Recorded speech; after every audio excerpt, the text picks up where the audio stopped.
Eu sou diretora da Escola Lacaniana de Psicanálise de Vitória e queria muito agradecer, em nome da escola, o convite que me foi feito para estar aqui junto com vocês, nesse colóquio.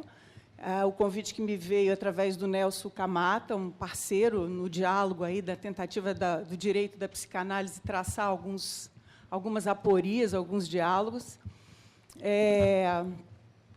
E dizer que esse diálogo aqui entre o direito e a psicanálise já vem há algum tempo. Então, é com muito prazer que eu estou aqui com vocês hoje para enlaçar um pouco das minhas questões com a literatura. Nós hoje temos, né, o nosso painel, o título dele ficou As Biografias Não Autorizadas e as Ilegitimidades da Ficção. Nós temos compondo a mesa, o Dr. Vitor Drummond. Ele é doutor em Direito pela Universidade Estácio de Sá, mestre em Direito pela Universidade de Lisboa, trabalha com as temáticas direitos culturais, direito de autor, direitos conexos, gestão coletiva, conhecimentos tradicionais, criatividade e diversidade cultural. E é professor da Faculdade de Guarambi e também advogado. A professora Melina Girardi Fachin, ela é doutora em Direito Constitucional pela PUC de São Paulo, professora da Universidade Federal do Paraná, membro do Conselho Permanente de Direitos Humanos do Estado do Paraná e da Comissão de Direitos Humanos da OAB do Paraná. A mesa é ilustre. Antes da gente começar o trabalho da mesa, eu queria dar alguns avisos que me sugeriram que eu fizesse isso ao final, mas eu acho importante lembrar agora que todos estão aqui.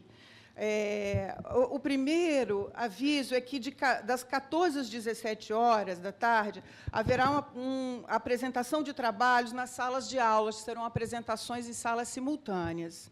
Às 17h30, nós vamos ter um trabalho de oficina, cujo título é Os Desafios Metodológicos da Pesquisa em Direito e Literatura, com o professor Dino Delpinho, RDL.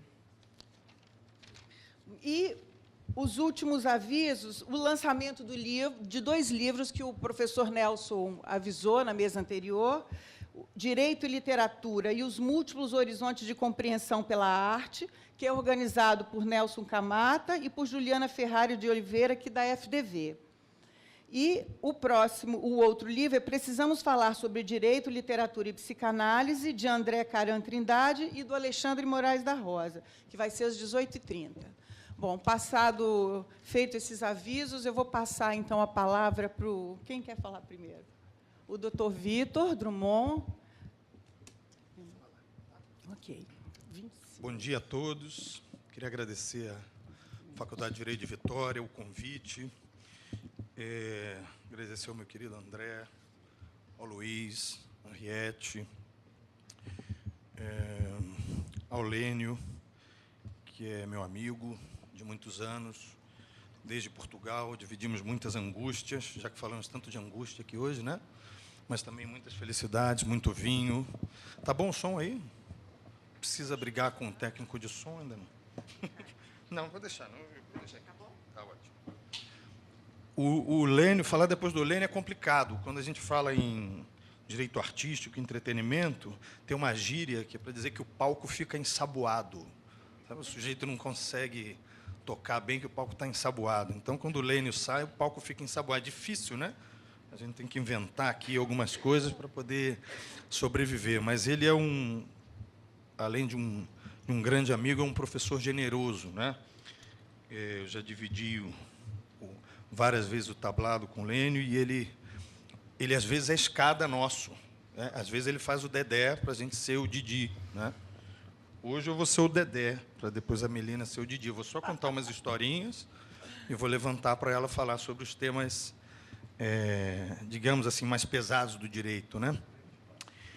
Porque o direito, pessoal, é muito interessante. Vocês devem estar achando que, por eu estar vestido de motorista de Uber, que eu devo ser um apaixonado pelo direito, né? Tem aquelas pessoas que falam isso, né, Lênio? Eu amo direito. Geralmente afetado, né? O cara fala, eu amo direito, amo direito. Não, querido, Você não ama direito. Ninguém ama direito. Para. Direito é chato. É chato demais, gente. Mas só que em espanhol tem uma expressão que os espanhóis usam, que é dizer quando cabe você algo, né? Que é que te toca, não? Que te ha tocado a ser? A mim me ha tocado trabalhar com direito, mas é chato. Eu lembro na faculdade, professoras de como é que chama? Prática forense de direito de família, dizendo, é uma delícia fazer ação de alimentos. Nossa, uma delícia. Delícia é comer os alimentos. Pedir o bife mal passado, não é? Pelo amor de Deus, é chato demais, gente. Mas isso não quer dizer para os alunos que estão nos primeiros períodos que não vai ser divertido. Pode ser divertido. Mas é importante que vocês encontrem, e isso é realmente para os alunos que estão começando, o que faz mover o interesse de vocês. Não precisa ser divertido. Pode ser bonito, pode ser interessante, mas desde que realmente fale a alma de vocês. Para mim, não foi o direito. Para mim, foi o processo criativo. Eu sou advogado, professor, devo realmente muito da minha carreira como professor Olênio, ele sabe disso, é um entusiasta que leva a gente de mão dada e sabe soltar a mão quando a gente já pode dar os nossos voos. E, por conta disso, eu hoje sou professor e doutor em Direito, posso dizer. Mas, na verdade, o que me apaixona é o processo criativo. É a possibilidade de criar, é a possibilidade de pensar, fazer uma interpretação do mundo, ter uma interpretação do mundo e recortar esse real que nos é colocado por forma ou pelo meio de um processo criativo. E, no fundo, nós juristas também podemos fazer isso. Mas o Lênio já nos alertou que, às vezes, podemos fazer isso. Não podemos fazer isso quando somos julgadores. Não temos à nossa disposição o direito como se fosse um processo criativo livre. Discuti isso agora no pós-doutorado, lá em Lisboa, e o meu texto depois eu vou mandar para alguns colegas, ele começa dizendo, em busca do juiz plagiador. E aí a discussão é exatamente sobre a possibilidade de liberdade criativa dos juízes. Eu fui um pouquinho prolixo, escrevi demais, mas os portugueses não se incomodam absolutamente nada com isso. Eu não vou falar mal dos portugueses, porque eu os amo, né? E isso seria enfadonho. Mas o fato é que, assim, eu não amo o direito, claro que não. Eu amo o processo criativo. E, na verdade, quando a gente discute literatura e a possibilidade de biografias, a gente tem que compreender e partir do pressuposto de que aquele criador, aquele sujeito criador, ele ama o que faz, ou ele é feliz com o que faz, ou ele vai se dedicar àquilo. E nós temos que acreditar, realmente temos que acreditar, que o biógrafo vai buscar o que há de melhor para contar uma história. A biografia é uma história. A biografia não é necessariamente a realidade. Ela é um recorte do real por meio de um intérprete. Esse é um dos pontos que eu quero trazer para vocês. Na verdade, o biógrafo, claro que ele é apaixonado pelo que ele faz, né? Ele vai ser, na verdade, uma espécie de arqueólogo da história de um povo, quando ele escolhe um biografado e traz aquela história do biografado para a percepção dos demais. E aí eu entro um pouquinho só no direito de autor, porque no direito de autor a gente tem uma concepção sobre quais são o que eu chamo de, obviamente, influenciado pela filosofia, as condições de possibilidade para a aplicabilidade do direito de autor. E quais são essas condições de possibilidade? Primeiro, a criatividade. Mas não a criatividade no sentido que nós, fora do direito de autor, chamamos, que é elogiar alguém dizendo que alguém é criativo, porque tem uma concepção diferente ou única. A criatividade no sentido de algo ser criado por um sujeito criativo. Simplesmente foi um sujeito que criou algo. O segundo elemento, sim, fora do direito de autor, nós confundimos e chamamos de criatividade, mas é a originalidade. E no direito de autor é sempre uma originalidade relativa. Nunca se pode ter uma criação, nunca vai realmente se alcançar uma criação nihilista, ex nihilo, né? Realmente no processo criativo. Então, a originalidade é sempre relativizável. E daí a gente chega ao terceiro elemento, que é a exteriorização. ela tem que sair da mente criativa desse criador e vir ao mundo para que possa ser percebido pelas pessoas. Essas são as condições de possibilidade. Isso interessa muito para nós em teoria da decisão, porque é exatamente isso que eu ataco no trabalho agora de pós-doutorado, falando sobre, primeiro discutindo se o juiz é um sujeito criador, na essência do que é a criação, e qual o grau de originalidade dele. Eu sei que o tema não é esse, mas o grau de originalidade, para mim, numa teoria da justiça eficaz, numa teoria da decisão eficaz, é o menor grau de originalidade possível. Então, na verdade, a originalidade na decisão é muito mais apreciada quando ela é contrária a uma originalidade no direito de autor, efetivamente, que é aquele sujeito mais original possível dentro das condições que são colocadas. Esse é basicamente o fundamento. Eu queria aproveitar para trazer também esses elementos aqui, porque o Lênio também falou sobre teoria da decisão. Isso não estava na partitura, mas a partitura está um pouco rabiscada, como vocês podem perceber, e os músicos populares sempre podem improvisar um pouco. Então, os elementos do direito de autor são a criatividade, a originalidade e a exteriorização. Mas outros não. O registro, por exemplo, de obras, não sei se os alunos que se interessam por isso sabem, mas o registro não é uma condição de possibilidade. Se falar registro na turma, está, obviamente, sumariamente reprovado, já sabem disso, né? E, além do registro, a análise de mérito ou qualitativa. E que, no direito de autor, a gente se arrepende um pouco de pensar que a análise de mérito não é uma condição de possibilidade. Quando a gente ouve, por exemplo, músicas do conjunto Calypso, né? Recentemente, o Ariano Suassuna, quer dizer, antes de falecer, um pouco antes de falecer, ele deu uma conferência falando, homenageando o pessoal do Calypso, né?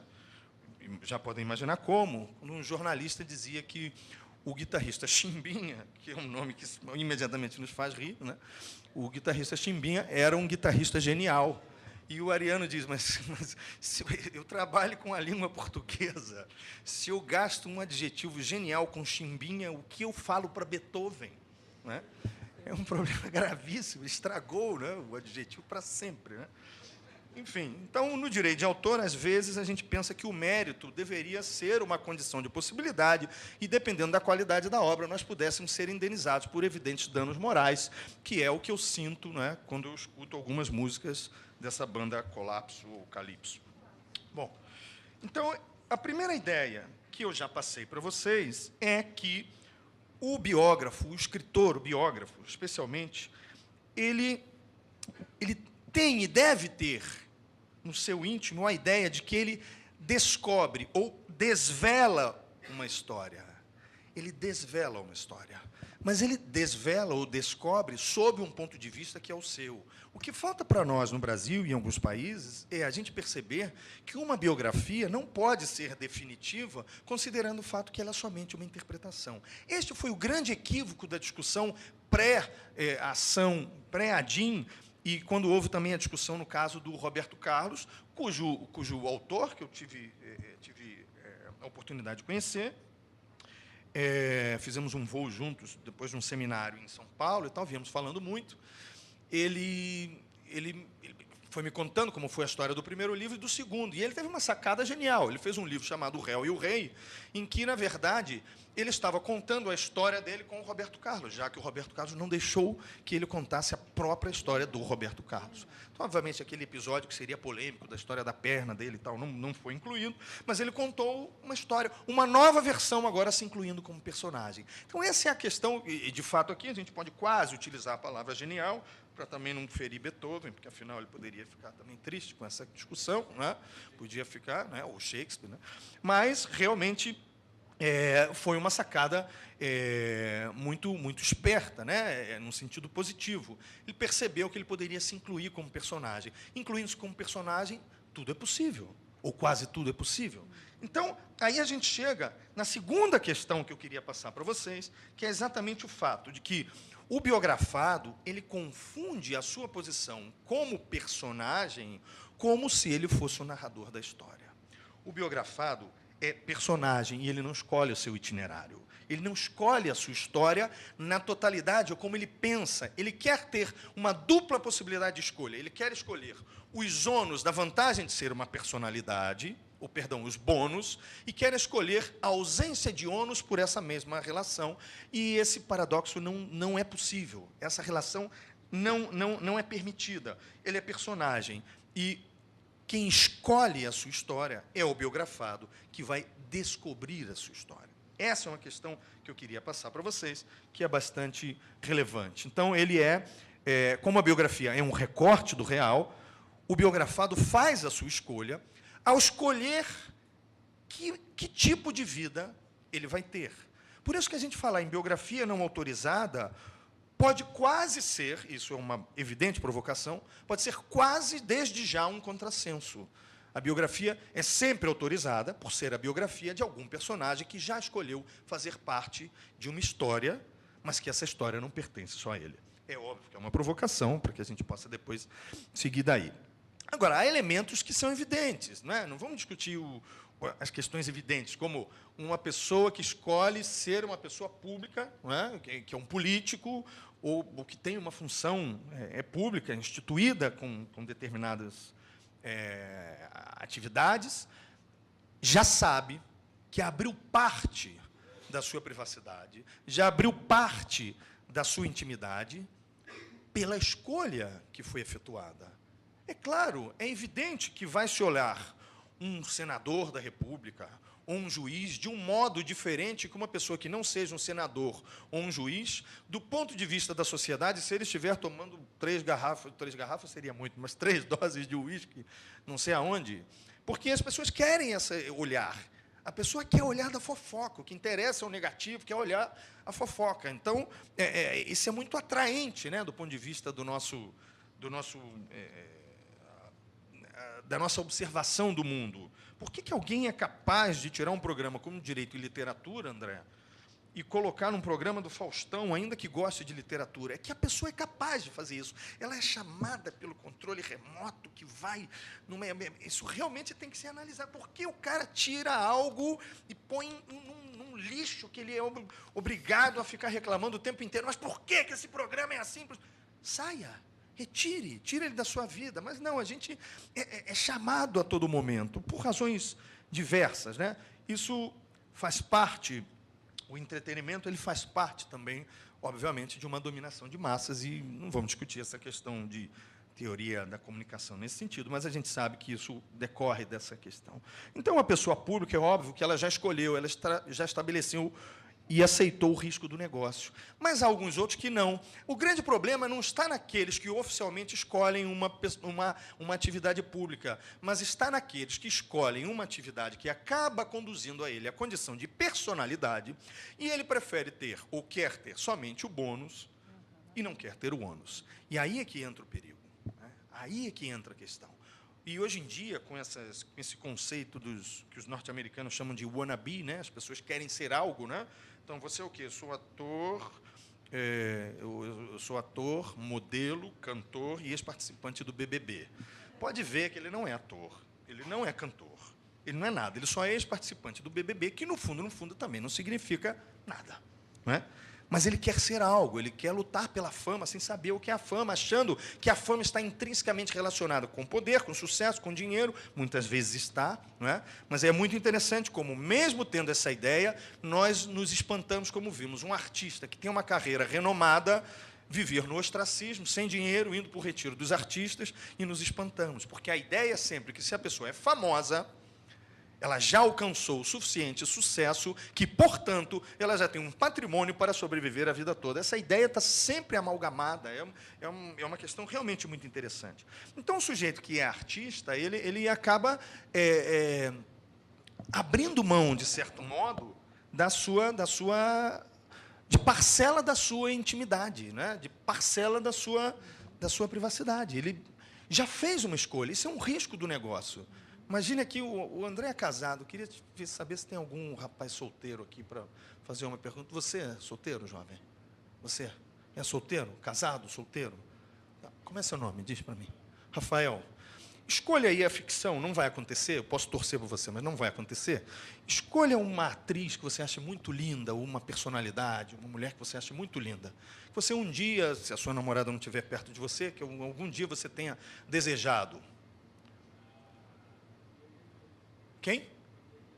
Angelina Jolie, bom exemplo, hein? Linda boca, linda boca. Angelina Jolie está passeando aqui pelo calçadão de Vitória, e o Rafael também. Angelina Jolie já escolheu na vida dela ser uma atriz renomada internacional. Ela fez a escolha. Ela sabe que tem um risco no negócio, que se ela sair da linha do que a sociedade acha que é sair da linha, ela não poderá reclamar de parte das suas atividades. Já o Rafael não, está distraído, foi tomar uma água de coco, viu a Angelina Jolie e ela, petrificada, olhou para o Rafael e pensou, meu sonho de homem é esse. Em câmera lenta, Angelina Jolie vem, eu vou torcer por você. Vem, atravessa o calçadão, abraça o Rafael e efusivamente aplica-lhe beijos matadores com aquela boca devoradora.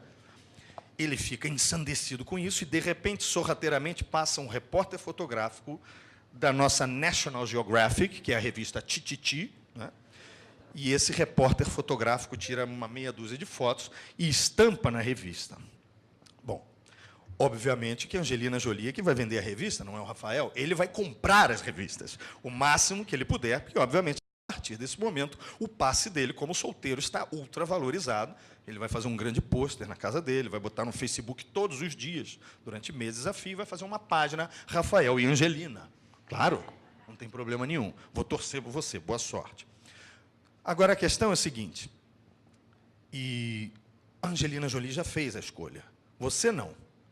Então, você, em tese, eu até faço essa pergunta para você, você acha que quem permitiu uma maior penetração na intimidade, você ou Angelina Jolie? Você permitiu uma maior penetração na sua intimidade, ou sem trocadilhos, né? Ou Angelina Jolie, ou com trocadilhos, hoje em dia, tudo bem, né? Ela já fez essa escolha. Você não fez essa escolha. Eu vou torcer por você. Vou até olhar para saber se a Angelina Jolie está passeando aqui por Vitória, para ver se a gente pode tornar isso um sonho real para você. Mas o fato é que é o seguinte, isso pode significar muito, pode não significar nada também. Pode significar simplesmente o fato de que, pelo simples fato dela ter escolhido uma determinada profissão, ela não pode reclamar de estar sendo retratada nesta condição com você. Você não escolheu nada. Eventualmente, poderia ser dito que você teria um maior prejuízo do que ela, eventualmente, pelo fato de não ter escolhido ser uma pessoa pública. A questão aqui é simplesmente colocar que ela fez uma escolha, você não fez uma escolha, e isso faz parte também de uma história. Não é um fato mais significativo da vida da Angelina Jolie. Talvez da sua vida possa ser, mas dela não, né? E o grande problema das biografias é que são esses fatos que parecem ser os mais relevantes quando se constroem as histórias dos personagens. É se o Rafael, afinal, dormiu com a Angelina Jolie ou foi atacado de beijos por ela no calçadão de Vitória. Quando, na verdade, a grande questão é que se nós temos uma prática, uma condição de realmente ter uma tradição de biografias, é que a gente pode chegar perto de realmente compreender a diferença entre o que é significativo para se contar histórias e o que não é. Ou seja, nós podemos escolher, essa biografia é boa porque eu conheço esse biógrafo. Essa biografia eu não sei se é boa. Ou eu necessariamente acho que é ruim porque eu conheço esse biógrafo e, na verdade, ele é um jornalista de fofoca que resolveu fazer um livro, né? Eu não preciso pensar muito para não comprar o livro, que é a biografia, sei lá, do Justin Bieber. Nem me importa quem escreveu a biografia do Justin Bieber. Podia ter sido até o Fernando Moraes. Eu não iria comprar, porque não me interessa a vida do Justin Bieber. Porque, para mim, não é uma história relevante. Então, esse o universo que nós precisamos compreender em termos de biografia. São histórias, recortes do real, por um determinado intérprete, e isso deve ser considerado como algo realmente de relevo do ponto de vista de produzir literatura. Porque isso conduz ao seguinte: há uma diferença de olhar entre o biografado, que é personagem, e o seu biógrafo, em pelo menos 3 níveis. Há circunstâncias ou histórias dentro de uma biografia que são fundamentais para o deslinde daquela história. É óbvio que, para se falar sobre Rui Barbosa, tem que se analisar todo o seu desenvolver e as suas histórias, o desenrolar das suas histórias como jurista, é evidente, né? Há um segundo nível, que é saber se é necessário contar algo. se é necessário para o deslinde da história. O biógrafo parte de um pressuposto que tudo é necessário para contar uma história, e quase tudo é fundamental, e pode ser que tudo seja conveniente. O biografado acha que algo é fundamental, o que normalmente lhe é elogioso, pode ser necessário, mas há muitos fatos que não são convenientes. Então, esta fronteira tríplice e complexa entre o que é fundamental, necessário e conveniente para se contar uma história é um elemento objetivo de bastante significado no âmbito das biografias. Porque o olhar, geralmente, e obviamente que eu estou falando aqui absolutamente em tese, todos esses conceitos são trazidos em tese, geralmente o olhar do biografado é que parte das escolhas não é conveniente. Não precisa muito para que nós, olhando para cada um de nós aqui, para nós mesmos, no nosso interior, na nossa mente, saibamos que há pelo menos uma historiazinha nossa que nós não queremos contar para alguém. Não mintam. Não mintam que eu estou na cabeça de vocês. E eu sei que é mentira. Então, esse é um ponto de vista interessante para a gente pensar também. Vocês já vão ver que o discurso é praticamente esquizofrênico, não é? Porque eu fui da defesa do biógrafo e agora já estou passando para a defesa do biografado, porque a discussão é realmente dessa natureza. Realmente há sempre algo que não é, pelo menos, conveniente que se diga. O problema, é que eu acho que aí a gente pode fechar um pouco, é que o biógrafo tem o direito de buscar a verdade. Ele tem o direito. Não quer dizer que ele vai encontrar a verdade. Ele tem o direito de buscar a verdade na sua interpretação. Mas o biografado também tem o direito de mentir sobre a sua história. Ele também tem a possibilidade de não querer que algo lhe seja contado. E aí pode parecer paradoxal, mas esse direito do biografado é que não pode esconder a possibilidade do biógrafo de buscar a verdade em outras fontes. Por isso que é óbvio que o biografado vai contar a sua história, mas aquela historinha que ele não quer contar, ele não vai contar. Alguém vai contar por ele. E se forem muitas, mais ainda, não é?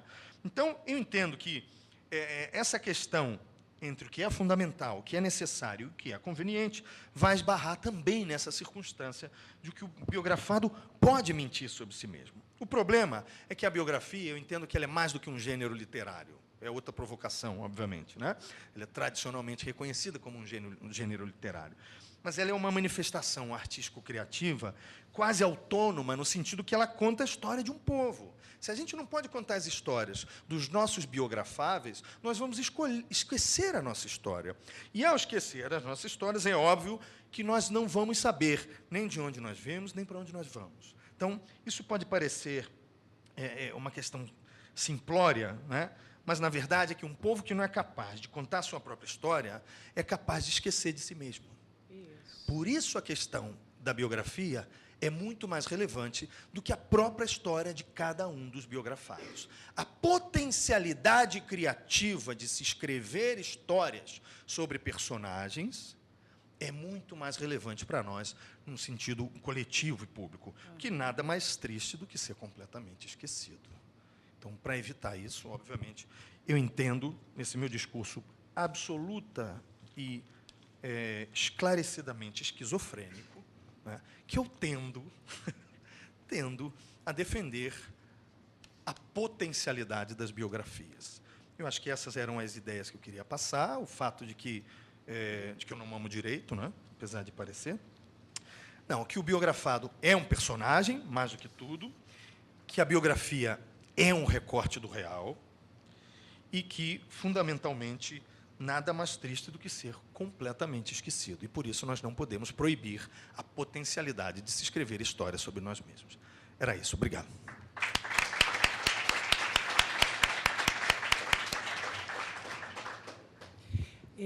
Eu passo a palavra agora à professora Melina Girardi Fachin.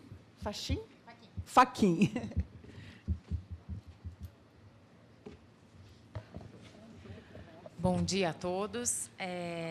Em primeiro lugar, eu gostaria de agradecer imensamente a organização do evento e o faço na pessoa do professor André, pelo generoso convite. Eu acho que esse é um evento ímpar, do ponto de vista das discussões temáticas sobre direito e literatura, pela sua importância, e também é um evento ímpar porque é um evento que espelha uma generosidade que a gente nem sempre vê no mundo acadêmico, né, que é de congregar diferentes pessoas, diferentes ideias. Portanto, é realmente uma alegria estar aqui.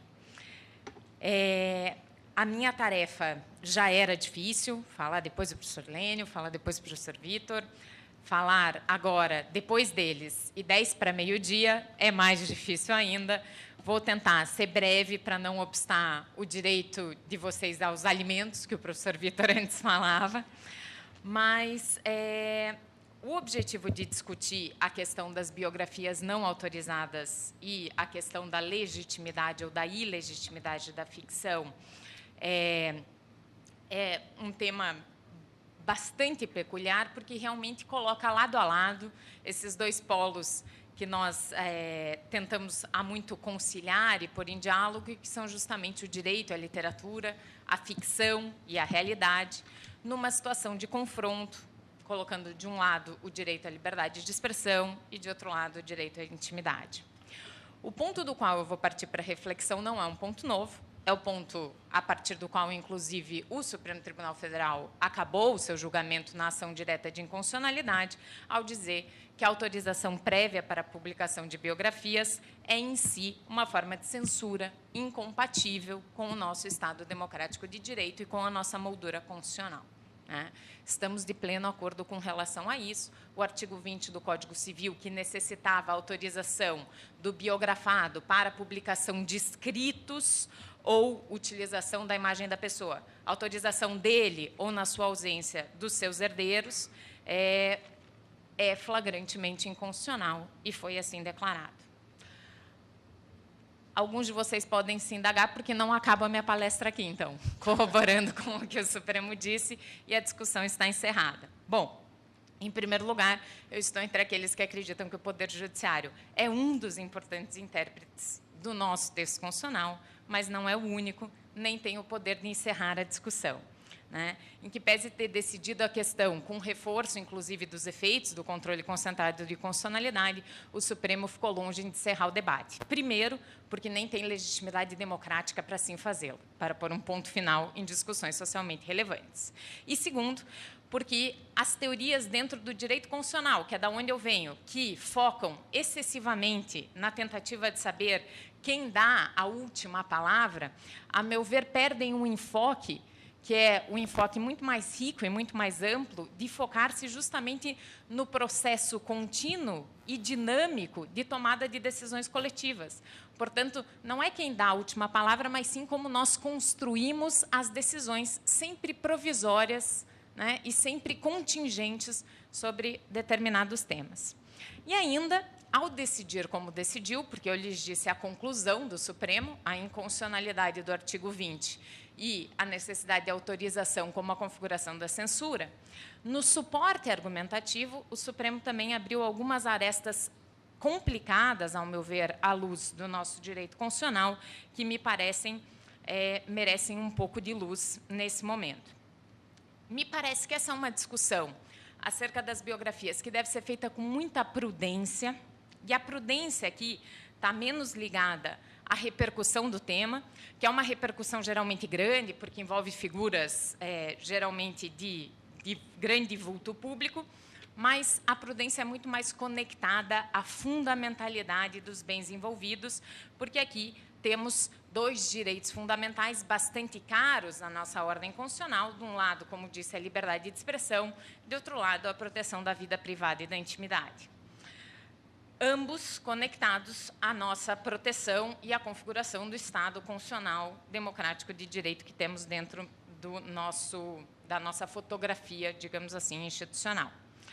E, obviamente, é uma relação muito próxima entre direitos fundamentais e a própria garantia do Estado democrático, tanto é que o subtítulo do Congresso, inclusive, quando fala coloca e ladeia esses dois temas.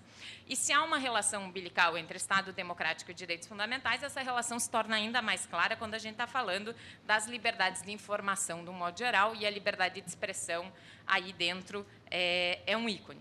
Então, liberdade de expressão e democracia são conceitos imbricados, são causas e consequências que se impactam reciprocamente.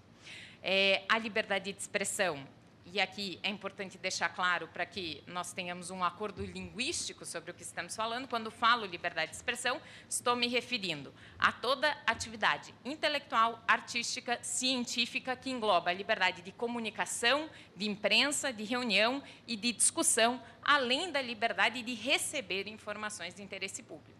Portanto, a liberdade de expressão é esse grande guarda-chuva que coloca sob aí a sua tutela todos esses outros feixes de direitos. A liberdade de expressão sempre teve muito prestígio formal no nosso texto constitucional. A única Constituição brasileira que não fez referência à liberdade de expressão foi a Constituição do Estado Novo, né? Ainda que, do ponto de vista material, nem sempre tenhamos privilegiado a liberdade de expressão, a nossa história constitucional assim o fez, mas, obviamente, é a partir de 1988 que ganha novos coloridos e novos contornos que nos levam aí a uma reflexão muito mais interessante, né? Hoje, a liberdade de expressão não atende aos contornos, obviamente, liberais que lhe deu aí a asa à positivação no início. A liberdade de expressão é uma das primeiras liberdades positivadas na história do movimento constitucionalista e dos direitos fundamentais. As declarações liberais burguesas já faziam referência a esse direito, mas, obviamente, é um signo cujo significado hoje assume novos contornos e novos contextos dentro do nosso panorama constitucional. Assim, compreender a liberdade de expressão em alguma medida como restringível é também parte do que hoje se compreende como Estado democrático de direito e também parte da compreensão que podemos ter sobre o tema. Isso não significa, obviamente, impor censura prévia, mas significa exatamente a medida que o nosso texto constitucional colocou em arcar com as consequências decorrentes do uso abusivo de tal direito, sendo a escolha do próprio constituinte originário, e aqui me parece um ponto bastante relevante, abarcar algumas restrições ao princípio. E aqui já deixo claro que acho que é efetivamente o titular do poder constituinte originário o único possível a marcar essas restrições a um princípio constitucional tão caro como a liberdade de expressão. O fato é que, ao lado da liberdade de expressão, a intimidade, a vida privada, é também um direito fundamental de igual peso e igual medida normativa tutelado dentro da nossa Constituição, né? E a proteção da vida privada, da intimidade, da honra do indivíduo é também um esteio importante do nosso Estado democrático de direito. Ainda que a privacidade e a intimidade tenham surgido também no contexto liberal como uma conquista da burguesia, como algo que, inclusive, diferenciava a burguesia das outras classes, essa garantia também ganha novos contornos e novas configurações no nosso constitucionalismo contemporâneo, né? Seja no nosso âmbito constitucional, seja também no âmbito internacional, porque essa é uma característica dos constitucionalismos contemporâneos, esse diálogo multinível, essa transcendência, digamos assim, que abre o bloco de constitucionalidade para além dos documentos constitucionais. Ambos os direitos fundamentais aqui colocados, liberdade de expressão e direito à intimidade, justamente por pertencerem a essa categoria de direitos fundamentais, se sujeitam, como qualquer outro direito da espécie, a seções recíprocas e limitadoras. A depender das escolhas jurídicas, políticas e sociais em jogo, a sua configuração numa hipótese real, num caso concreto, cederá espaço à permanência do outro direito, assim confrontado.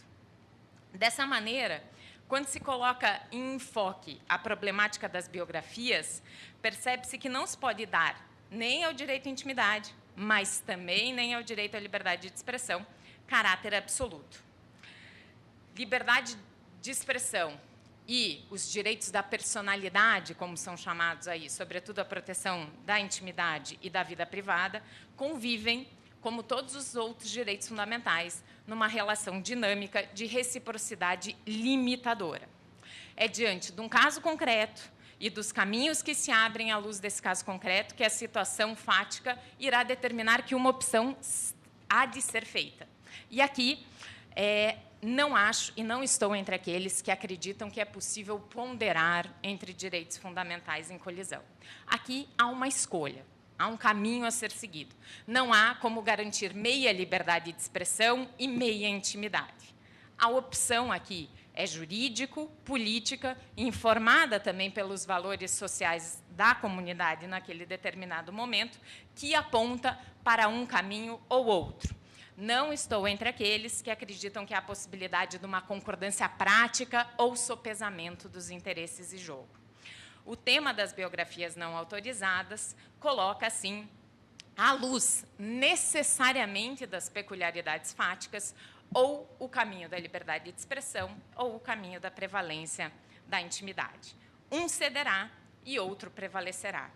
E por que insisto necessariamente à luz das circunstâncias fáticas? E esse me parece o grande ponto da inconstitucionalidade do artigo 20 do Código Civil Brasileiro. Faz uma opção a priorística, abstrata e sem levar em consideração elementos que necessariamente têm que ser levados em consideração para a resolução do caso concreto. O professor Vitor, antes de mim, já falou que uma circunstância fundamental é o caráter dos sujeitos envolvidos. Obviamente que uma pessoa que faz parte de uma ambiência pública, e não só faz parte de uma ambiência pública, mas necessita dessa ambiência pública para autopromoção, seja da sua pessoa, seja do seu trabalho, deve ser enfocada de uma maneira muito diferente de uma pessoa que tem os seus relacionamentos dentro de uma ambiência estritamente privada. O problema é quando esses dois lados se encontram. No exemplo que o professor Vitor deu, do Rafael com a Angelina Jolie, ou mesmo do Chico Buarque, da Renata Maria, saindo do mar no Rio de Janeiro. Quando esses dois mundos colidem, aí questões interessantes emergem. Uma outra circunstância que é necessariamente vinculada ao caso concreto e deve ser ponderada é a própria postura do sujeito em relação às suas atitudes. Isso foi determinante no caso julgado em relação à biografia do Garrincha, pelo Tribunal de Justiça no Rio de Janeiro, porque havia um capítulo do livro do Garrincha intitulado A Máquina de Fazer Sexo, em que narrava as aventuras e desventuras sexuais do jogador de futebol e seus vários relacionamentos extraconjugais. Um dos elementos cruciais no julgamento foi que, em vida, o próprio jogador não era reservado com relação a isso. Ao contrário, muitas vezes promoveu e se autopromoveu sobre essa imagem. Portanto, esse também é um outro dado da realidade que incide, impacta na decisão do caso concreto e, portanto, nos dá muita dificuldade de traçar uma linha divisória nessa zona cinzenta de onde começa a liberdade de expressão e de onde acaba o direito à intimidade do sujeito. Obviamente que uma questão muito diversa dessa é aquela que o artigo 20 do Código Civil colocava, porque lá havia uma autotutela da censura. Cabia ao sujeito decidir o que seria posto e o que não seria posto. Um indivíduo privado, limitando, exercendo aí quase que em desforço próprio os limites de até onde o discurso poderia ir e até onde o discurso não poderia.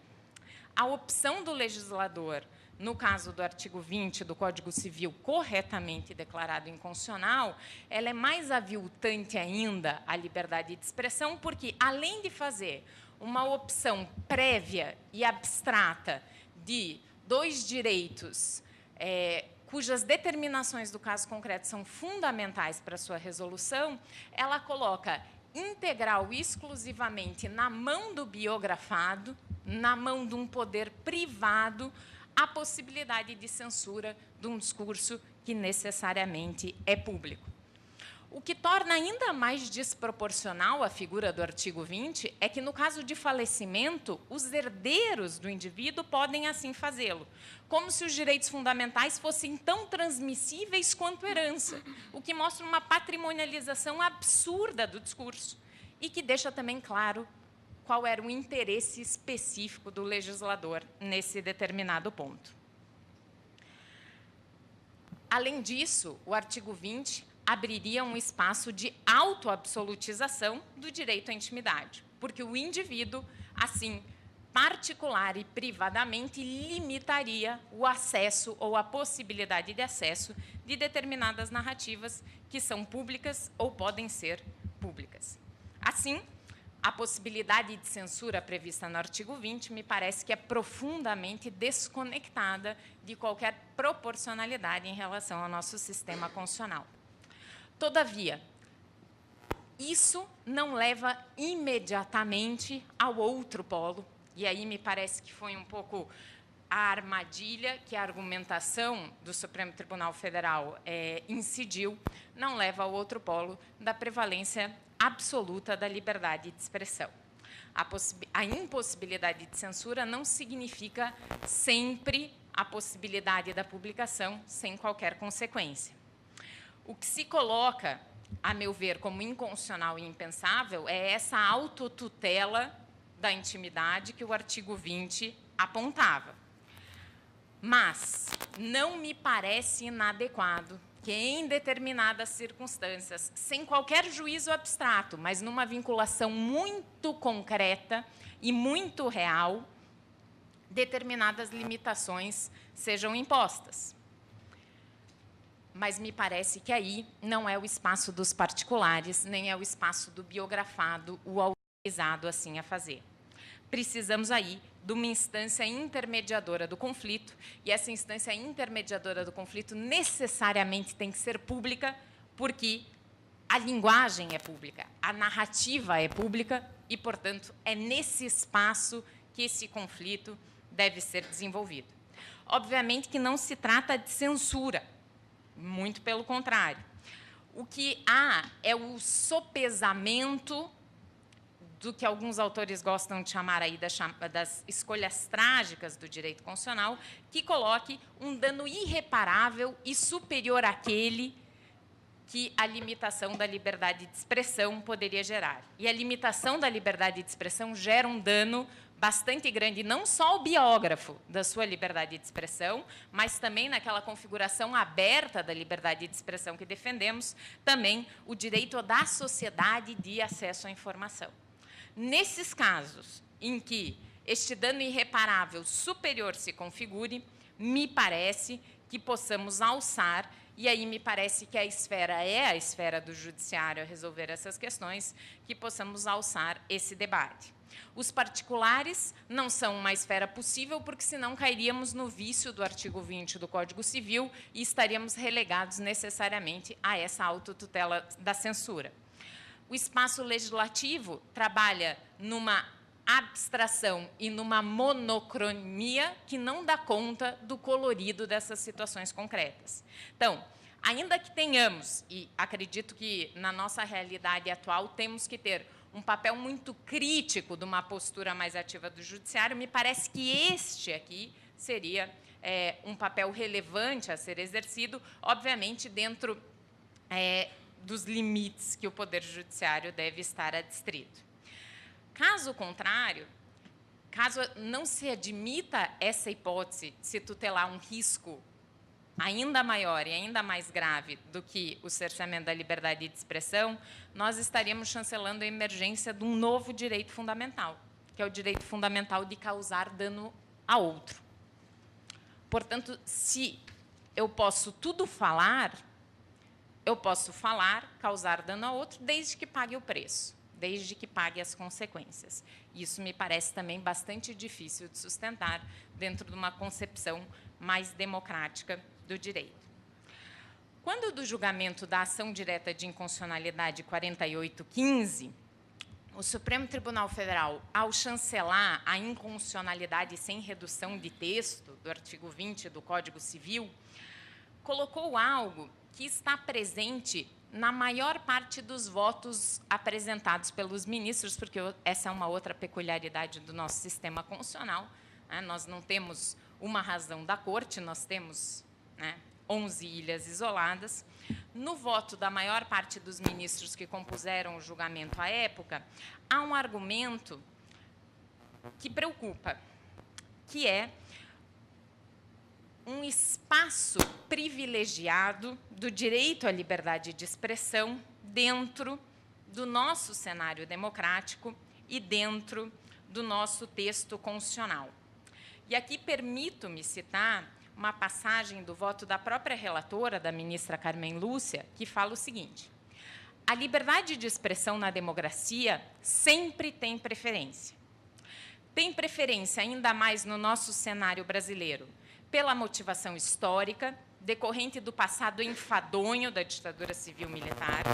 Tem preferência, tendo em vista ser uma garantia da democracia, pois somente a mais ampla liberdade de expressão permite aos cidadãos acesso à informação, e é um princípio ainda essencial à autonomia privada e à busca pela verdade. E a autora prossegue citando um conjunto de autores, alguns deles bastante expoentes nessa discussão no direito constitucional norte-americano, que fixaram a tese que vale no constitucionalismo norte-americano do chamado Free Market of Ideas, em que há um campo de liberdade bastante amplo e uma limitação, sobretudo, na questão das biografias, apenas no que diz respeito às inverdades publicadas. Não me parece que essa seja a nossa tradição do constitucionalismo.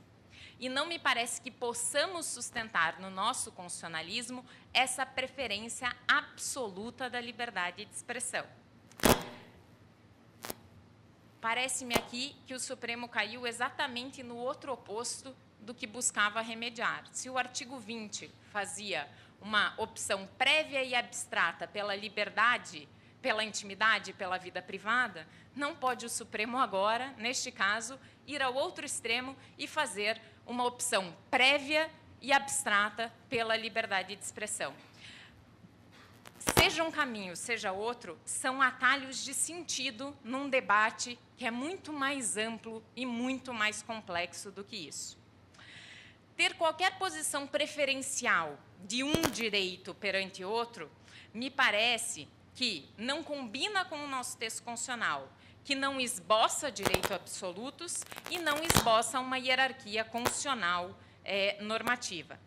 A liberdade de expressão não é absoluta e, dentro do Estado democrático de direito, encontra limites. Obrigada. Espero que melhore.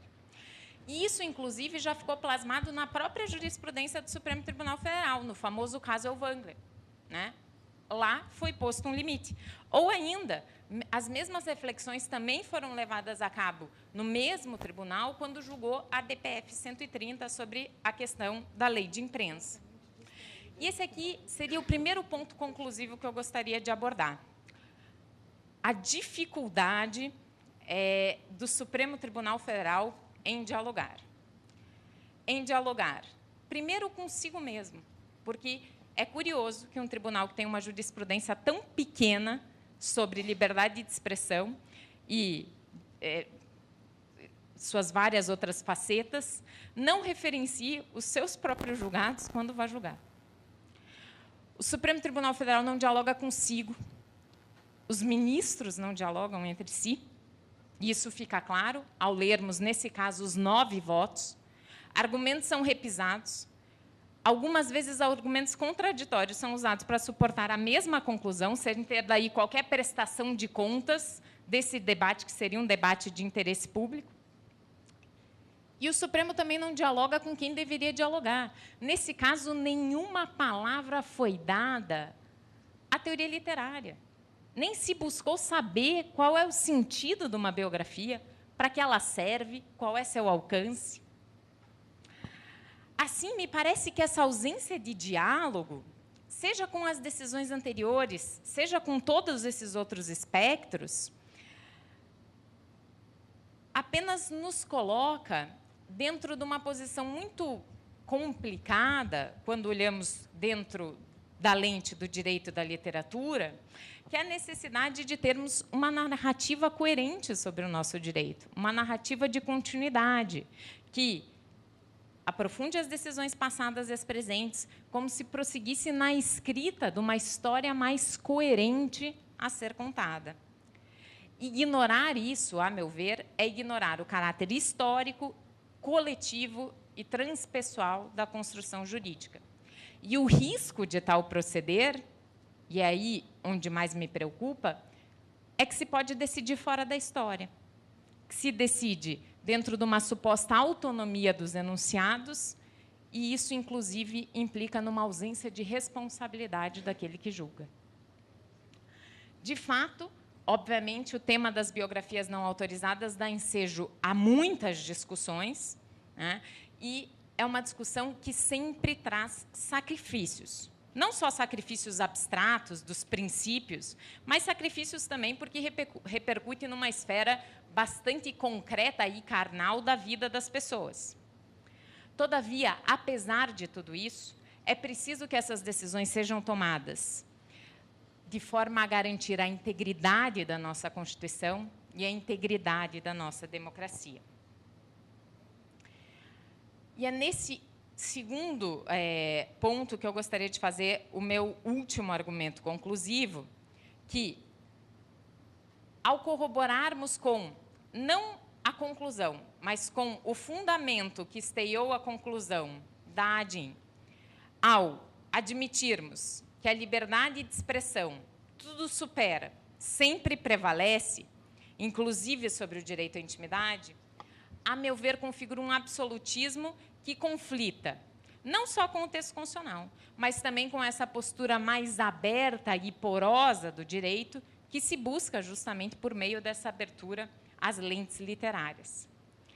Admitir essa postura absolutista a priori é admitir apenas uma possibilidade de sentido, uma capa de sentido, como disse antes o professor Lênio. Ver o direito como um texto aberto, como um texto permeável, e que esse movimento, sobretudo em relação à literatura, nos ensina, não combina, a meu ver, com posturas absolutizantes como essa. Primar sempre pela liberdade de expressão significa admitir uma única narrativa, que não há nem nunca pode haver.